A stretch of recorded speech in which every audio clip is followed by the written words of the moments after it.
How can you tell if somebody wants to be a pastor for the wrong reasons? One of my classmates at Dallas Seminary wanted to be in the ministry because he got a housing allowance. He wouldn't have to pay as much taxes to the IRS if he was a pastor. Well, that's not a good reason to be a pastor. Did he tell you that? Yeah, he did tell me that. And another one of my classmates, he went to Dallas Seminary so he wouldn't be drafted and sent to Vietnam. And he ended up as a pastor. And he was asked to leave his church. And the leaders in the church told me we had to dismiss our pastor, not because he's not a good preacher, he is, not because he doesn't know the Bible, he really does, because he doesn't love us.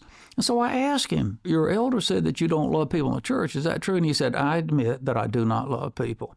Well, okay. Why did he become a pastor? So he wouldn't have to go to Vietnam in the Army. Well, that's not a good reason to do that. Yeah, So right. if you probe enough, usually the reason for wanting to be a pastor comes out, and sometimes it's not a good one. I like to be in the spotlight. I want people looking at me when I'm preaching. Mm-hmm. Well, that's not a good reason to be a pastor. Well, maybe an actor would be better. Yeah, that's right. Yeah. People have mixed bags, and you do want to talk to them and see, what are your motives for doing this? But then I often ask motives about why do you want to go to the mission field? Why do you want to be a teacher? Why do you want to be an inner city worker? Why do you want to go into business and make money? I want to make money so I can help the needy, so I can support Christian organizations. Okay, good. Go make money. Mm-hmm. I mean, those are good reasons to make money. Yeah. Now, when you interview pastoral candidates, you need to ask good questions and not just theological questions. Questions like, that sermon you preached today was really good.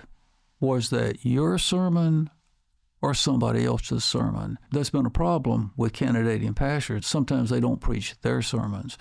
And the church says, we want to hear from you every week. We want you to preach a sermon that's typical of what we can expect to hear from you the next 10 years that you're here. Ask the pastoral candidate, how do you cultivate your relationship with the Lord? Listen to what he says. Listen to what he doesn't say. How would you assess your marriage right now? What kind of problems have you and your wife had?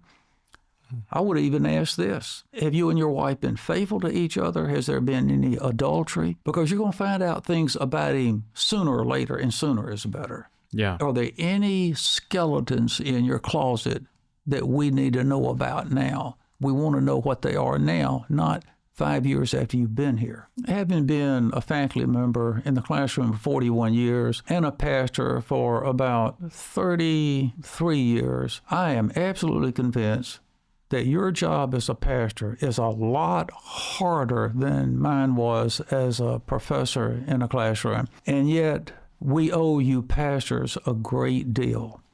There were a handful of pastors to me that God used them at strategic times to meet specific needs in my life. I shudder to think where I would be today without the pastoral input of those faithful men of God.